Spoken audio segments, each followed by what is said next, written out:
I met Peter when I was on foundation, and you were doing the illustration back when there were pathways. You did the Yes. illustration taster, That's right. and it was an illustration for a Southend School of Art and Design. Let's say Illustration taster. as an was in illustration. Arden Road. a tasty illustration taster, and it was we were to do an illustration for a poem, and I chose a poem called "My Cat and I" by one of the Liverpool poets, but I can't remember which one it was. Was it Roger McGough? Yeah, Roger McGough. Yeah. I Yes. think I've heard it. Yeah, it's a good poem. Yeah. You So I went suppose- to Southend Art School as well. Yes. Yeah, it was the foundation course. And, Would have been 1975, 76, I was think. it that long ago? Gosh. And it was it was the summer of '76. Amazing weather, and it was I did the 1 year foundation course. And Yeah. Of course, Mr. Knock appeared As a part-time, I was doing a day a week Yeah.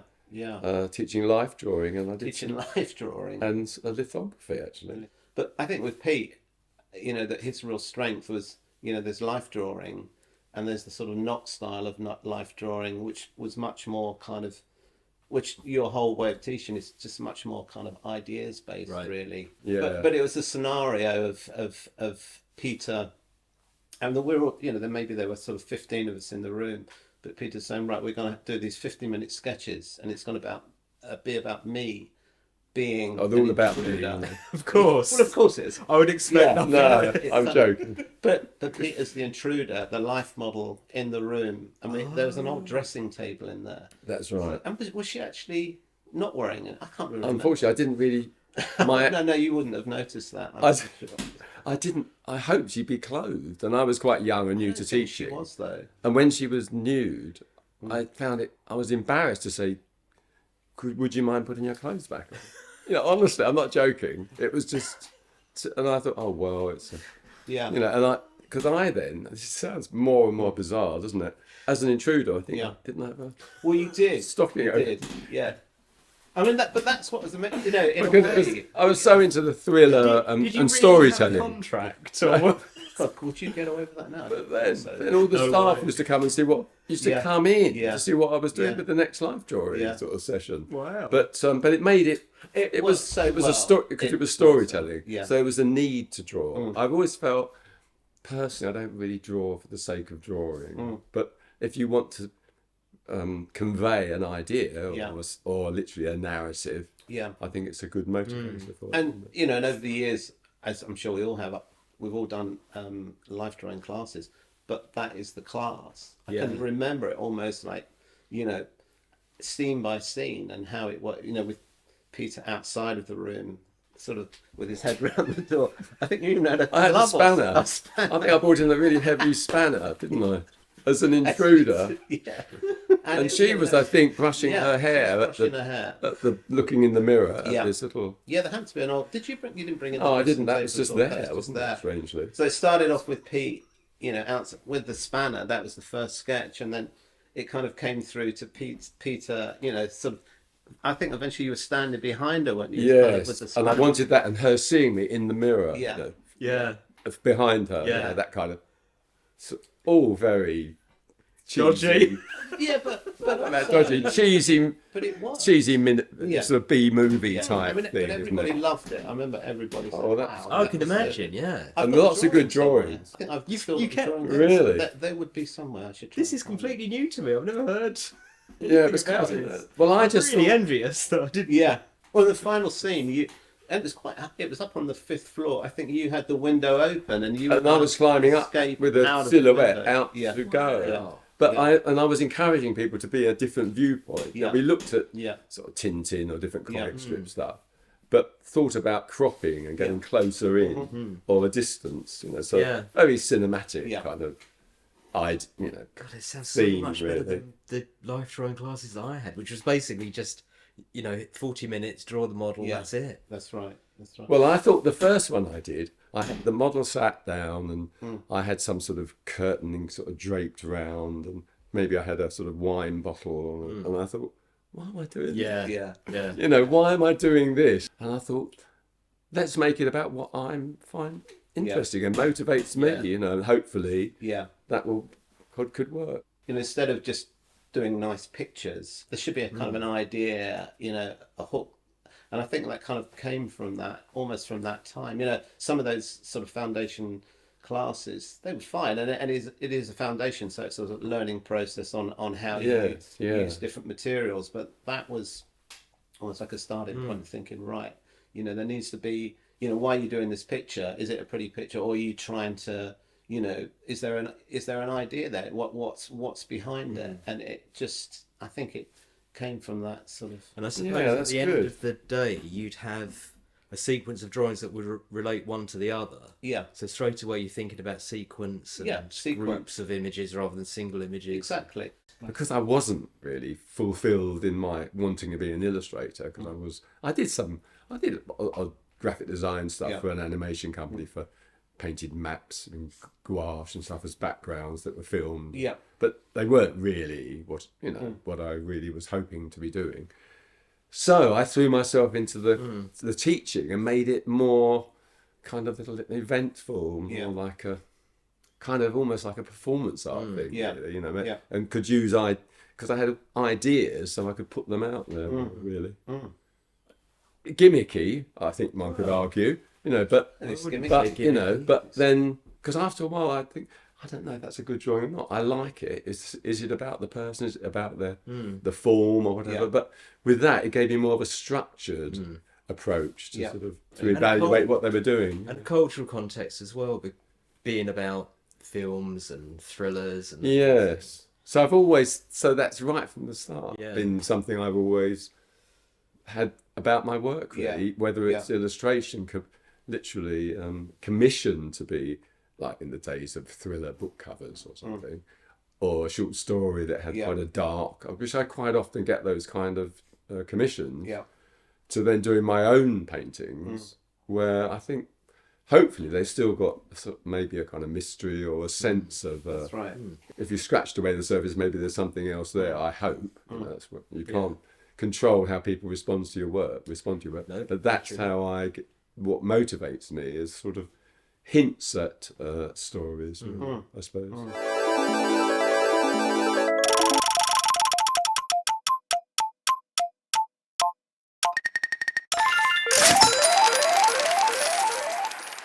What was your first sort of commission then? Who called you and said, right, Peter, we want. Right, I did know a guy who's Mick Hodgson, a friend of mine from college, who was in the art department in a junior capacity. Yeah. So that was very helpful at Harper's and Queen magazine. And I went to see the editor. The editor was the art director, a guy called Willie Landlords. And I showed him my work, and he seemed enthusiastic. And then the same day in the afternoon, I went to Radio Times and saw two guys. A guy called Robert Priest, who is a legend now in editorial magazine art direction, living in New York since the late 70s, in fact. And Derek Ungles, who also had a great career in America and then moved into other fields. Yeah. But a few good things. I'd illustrated for myself Richard Brautigan's short stories, which was a cult writer in the late 60s. And Robert Priest was really keen on those short stories, that writer. So it's very lucky. There's a lot of, because loads of people are vying to get work. In those days, though, at least you could actually make an appointment and see an art director, which nowadays is probably impossible almost. And he talked about them in an informed way. He'd read the same short stories, so that was a real plus, unexpected. Yeah, and then I had a very detailed drawing of a Converse All-Star. It was actually for a Richard Brautigan poem. Yeah. Actually. But Derek, who was the other art director, was wearing a pair of low-cut Converse All-Stars. Yeah. You know, you couldn't make it up, as they say. Yeah. And we kind of were both. He was from Colchester. They was living in London, and we're the same age and gone through the same. Been in bands in the 60s and that sort of same sort of background, really. And I hit it off, and they both. And then a few days later, Robert Priest from Radio Times phoned to give me a radio play to illustrate. And Harper's and Queen phoned with the short story. The initial work that you showed them when you went, was that college work? It was some college work. To go to Brighton was a great college. I didn't find my year particularly inspiring as the sort of work they were doing. Yeah. I think maybe I was taken on as part of this, but there've been lots of student protests just before I was interviewed for Brighton, and I think they generally had a bit of a selection that they felt wouldn't rock the boat, Right. maybe, Yeah. and it was a little bit Yeah. flattish. They were all very nice people, but no one was doing any kind of groundbreaking stuff. But I then immediately left and got a job as a bus conductor, which I quite enjoyed actually for a year. But I could work alongside that, just Yeah. like if early morning shifts were great Yeah. because I'd be home about 1, Yeah. and I could work on my own, just illustrating Richard Vortigern stuff, Right. actually. And was Other that short stories and poems and stuff. was that for the intention of creating a Yes, folio? to make a folder that I felt more was reflecting what Yeah. potentially I might do. you Yeah. know. How about you? You walked straight into working for the Observer. Didn't Well, you? I did. Yeah, I went and saw that. Did the similar thing. I think maybe because I was a little bit later than Pete, that perhaps I had more advice from you. You're like, well, you need to get a folio together, because again, obviously I did an illustration course, which was fantastic, but I don't think there was ever really that much advice on right. Well, when you leave here, this is what you need to do. Because I just literally had my drawings on bits of paper, kind of in a bag almost, and it's like learning that you need to have a folio, you need to protect your work, etc., etc. It wasn't, the college. It was great on actual sort of art education, but not really on the sort of commercial side of things. Yes, I suppose then it was they really- weren't so great, were they? Often? They weren't Yeah. so great, but I suppose that does, it's probably, I didn't have much common sense, so I didn't really think about those things. But so that was great, being able to speak to people like Peter who are already doing that, and going to sort of trailing around. But yeah, I suppose I was lucky because I went to see different people, but I went to see the Observer. I saw the magazine and the newspaper, and they sort of said, well, why don't you come in a couple of days a week and draw for us? And so again, it was very naively just turning up with my rotoring pen and a pencil, I think. And they said, well, an airplane's crashed, so perhaps you could draw, what happened, or Fantastic. something's gone up in flames, so perhaps and things, some of it was quite interesting, because I remember when they had the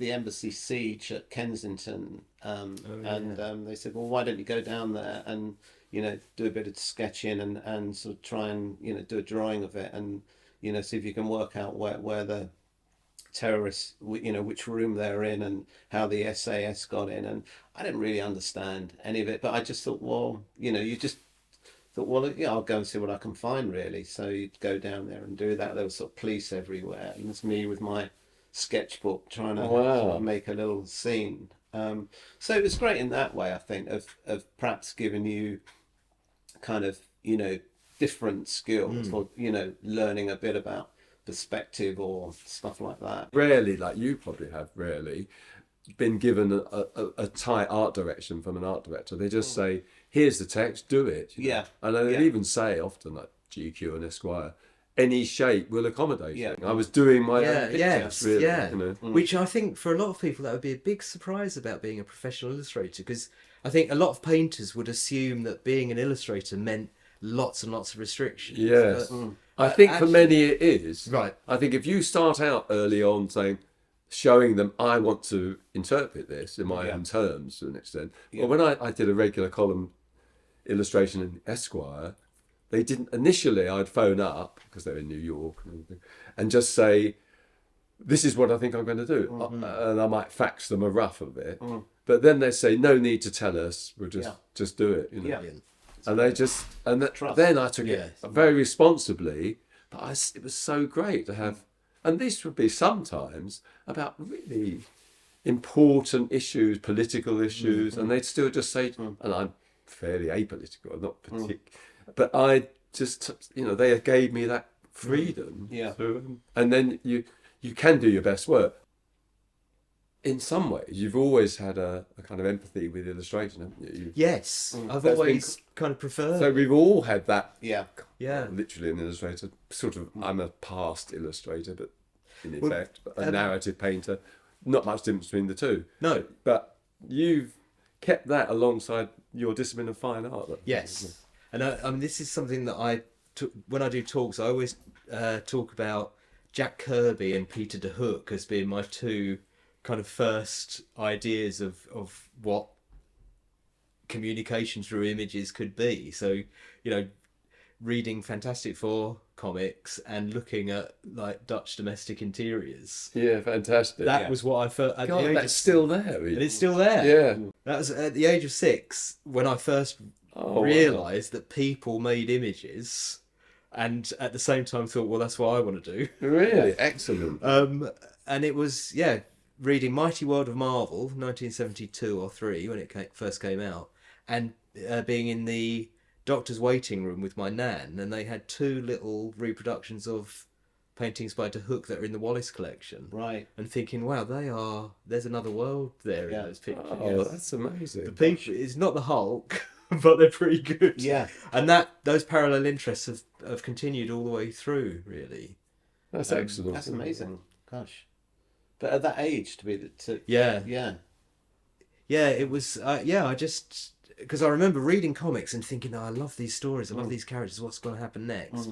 And then one day, I checked what it was, because Jack Kirby, sometimes the characters, their underpants would be kind of high, and sometimes they'd be halfway down the thigh. And now I know it's because he was working so quickly that he would do pages several pages every day. They'd just be, and I'd think, well, why is the line of the pants low? Oh, it must be because a person made them. And then I thought, oh, well, if a person made them, I could make them. Oh. And that was it. Yeah, but I've had a lot of detours since. But what interests me exhibiting with illustrators is, although I've never done any illustration work professionally. Well, you had that series of poems you illustrated, didn't you? With those your settings, place settings, not too long. Oh yeah, that's true. In a way, that's I'm just I hadn't thought of remember that, that, which yes. technically That puts you in the role of it illustration. does, doesn't it? I mean, Joe Public sees something that looks a bit realistic, and thinks that's illustration. But I mean, illustration is a partnership with the text. Often, Yes, isn't it? exactly. Generally. Yeah, I mean, it yeah, can it be is. other things. Yes.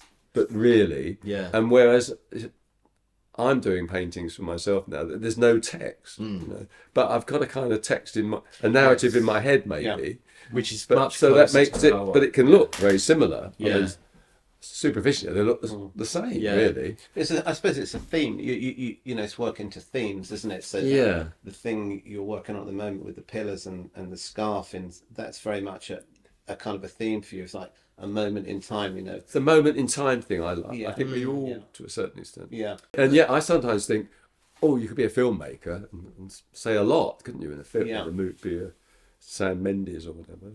But actually, I still love the idea of a frozen moment Yeah. Yes. implying a lot of other things rather Yeah. than endless. Well, there's more space in it for the moments. viewer, isn't there? Yes. Because they have to bring their ideas and imagination to that image to extrapolate what happened before, what happens afterwards, and what's happening. Yes, around. it's that I love that hints at what happens next or what Yeah. happened before. Yeah. Isn't it?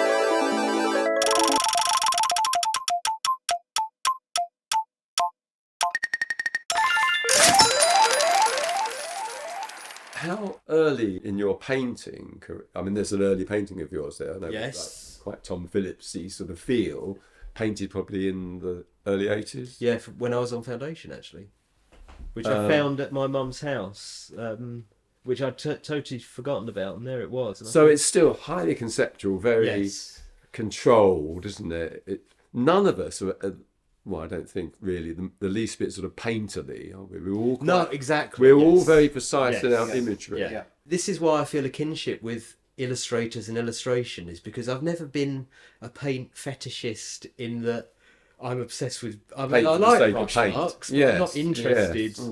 I don't find them interesting per se. I find images interesting and how they communicate. Yes, quite.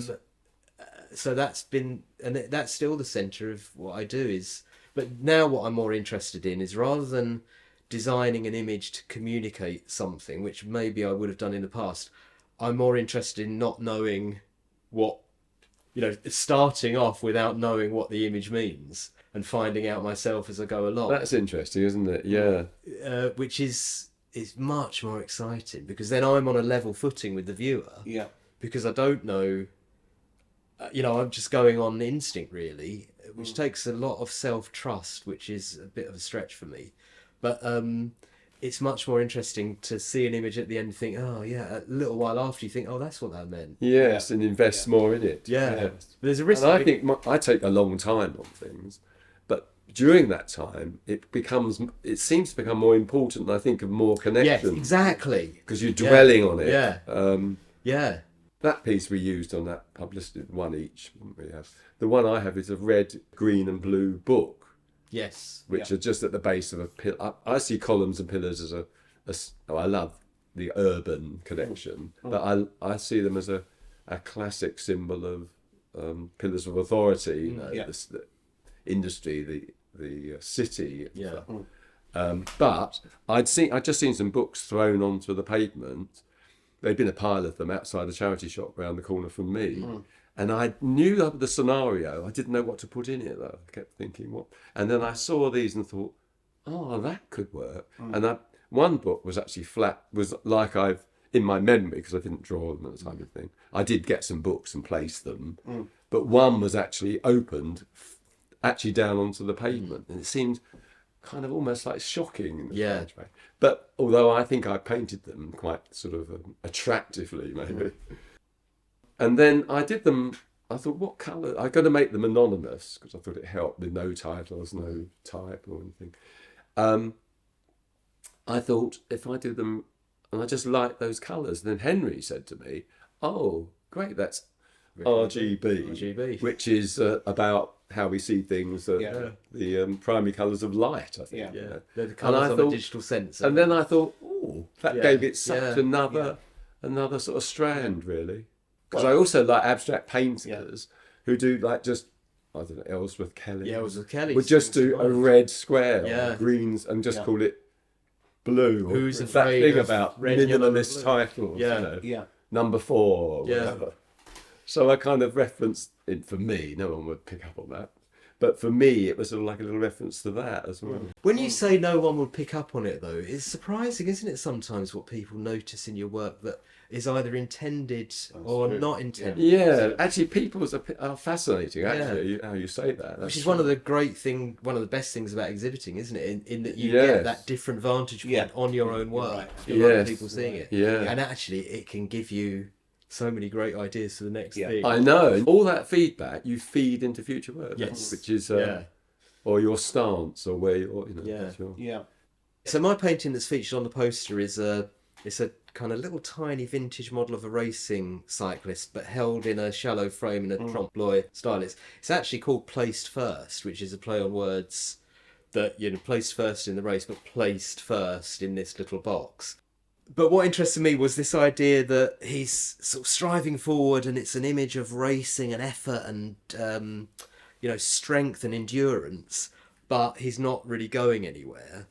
So he's trapped. He's and trapped. Entrapment is quite a theme. Entrapment is a big thing that comes up, and that is unconscious. And then irony. Because I don't really feel trapped particularly. Oh, it doesn't have to these... be about you, but it is all of us in our work. Yeah, but although I try and paint the subjects really carefully and accurately, they do change a lot. And what changed about the cyclist was that the expression, because it's really small, so I had to enlarge it a great deal, so there's some kind of invention in there. And he kind of developed this really kind of benign, calm, accepting face. Yeah. So even though he's trapped in this shallow box, he doesn't mind at all. He's sort of blissfully unaware, but he's certainly not It obvious. is that kind of blissfully unaware. Yeah. And I like that. From another era, sort of thing. Yeah, he's Forever. just there. Forever in that moment of just about to win, I think. Yeah. Also quite interesting with your piece is to talk about how you work on them, because you work digitally. Do you work from freehand roughs initially and scan it, or do Exactly that, really. Yeah, that was... the title of the piece is called Rocks. And what it is, it's a lovely guy... Luke Bennett, and he's a poet, but he also is from a very interesting background, and a very young Arnie Schwarzenegger in the 70s came to England to be to be trained by his father, Luke's father. And there's some amazing photographs of him in his gym, some amazing black and white photographs of, you know, him getting bigger and bigger and just being this kind of like the sort of the perfect body, really. And Luke still runs that gym and is also a physio. Plus, he's a very clever poet, and he'd sort of written this poem and said, you know, would you illustrate it? It's called Rocks, and it's just a lovely poem about the young Schwarzenegger going to the gym, and I thought it'd be a nice one to kind of illustrate. And I thought, well, maybe he should look like, you know, here I am to be admired. You know, it's my sort of physical shape, but it's not flesh and blood. So maybe make it more as though it's a kind of a growing hedge or bush with people looking up and admiring, or maybe not there admiring, but just looking at it with this kind of classic sort of muscle man pose. Fantastic input. with the flowers and things. So it was really trying to soften that sort of sweaty, muscly, physical figure and make it slightly more nature-like, you know, sort of plant-like. From an art historical perspective, is for a realist painter to do that, it's quite a big thing, because they'd be saying, well, now I'm a surrealist. But in illustration, there's a much lighter kind of touch to it, isn't there? I suppose so. That you're allowed to kind of do Yes. that in one piece, Yeah, I know what and then you do mean. something straightforward, realistic in the next. Whereas You for a often, painter- Bill often does a dynamic scale change. Don't you? Yeah, that's I like quite a the plate feature of your scale. work, isn't it? Yeah. You know, It's hundreds of times larger yeah, character, yeah, or a background, or a Yeah. racehorse, or different things you've done, haven't Yeah. you?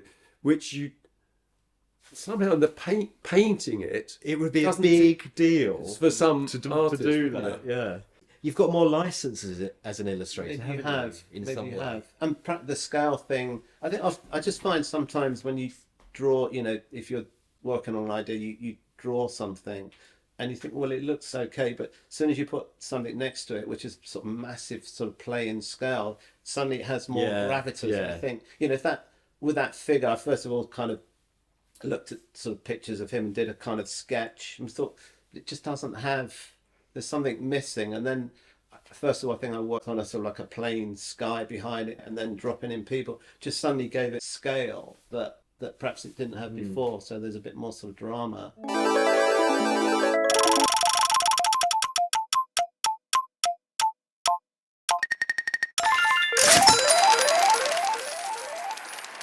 I went down the digital route. I've kind of, you know, started off watercolors, you know, very Colour much pencil before that. colour pencil before that, and then acrylic, and then collage, and Which is all fed into what you're doing now.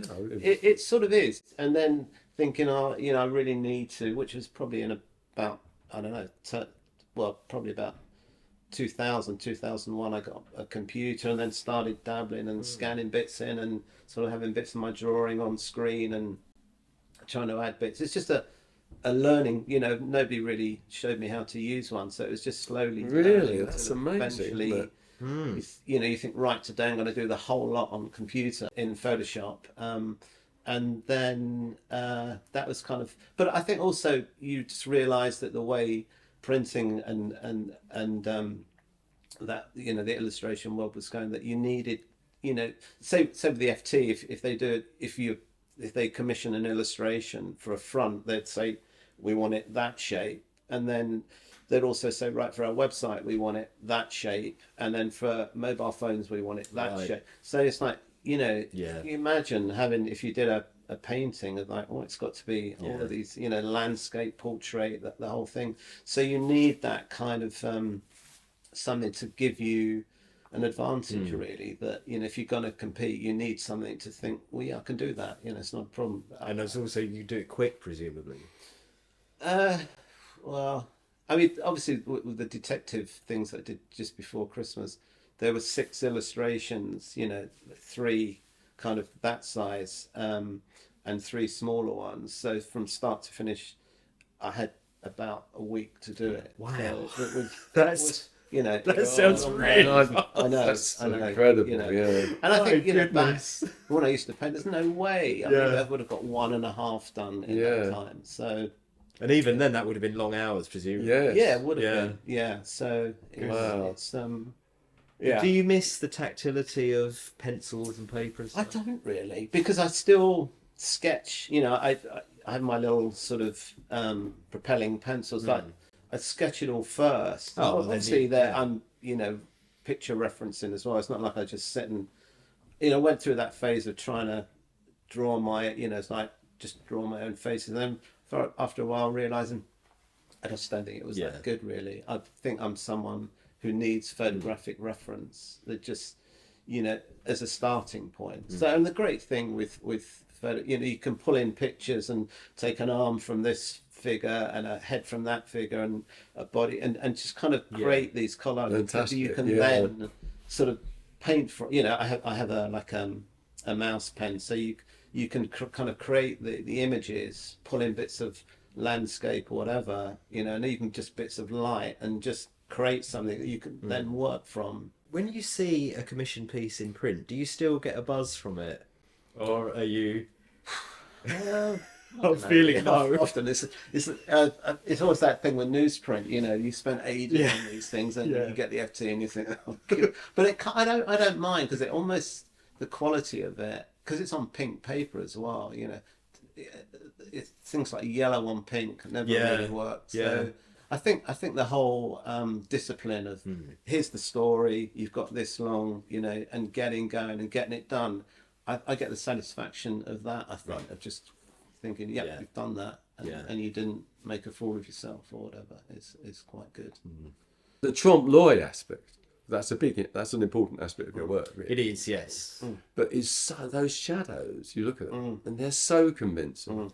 Thing We're with here in your shadows- studio, as we were saying, thinking, did you? I know you didn't, obviously, but paint that peeling wall, or but everything you reappraise, shall I say? You think, is that a painting? Is that reality? To me, that is the whole. I mean, I love illusion, but painting in its broadest sense, from the very, very beginning of prehistoric painting, it's the magic of painting is that it's something, but it isn't there. Yes. So when they painted a bison on a wall, the idea of bison was in everybody's mind, but there were no bisons on the wall. No. And that's the magic of it. And it is magic. I mean, there's fantastic opportunities for all kinds of media now. Never more than ever now, is it? Yeah. It's amazing. And yet we still choose I stretch some watercolour paper, I do this little illusionistic picture, which is kind of extraordinary that we still want to do that. I honestly think it's primal. It's a primal impulse. If you are basically realistic, it never really looks fashionable. No. So it never really goes out of fashion, does it? No, that's a good point. Yeah. Which is actually, incredibly handy. Yeah. I do some things that look quite realistic, but at the same time, I'm probably the same view. I'm making marks that I find aesthetically pleasing to me. So it's sort of a dual thing, Yes. really. And I look at pictures of paintings in exhibitions really close up. I love looking at the surface, and I quite like small work because you've got that sort of dialogue, like when you look at a picture book or you read. It's that close to you thing, a one-on-one, which is just for you, instead of like 25 people trying to look at a large painting at the Tate or something. I love the smaller works where you've got a personal little kind of dialogue, isn't it? And equally for you with the way you look, as I just think of that picture that you posted yesterday or the day before of the woman pulling on the sweatshirt.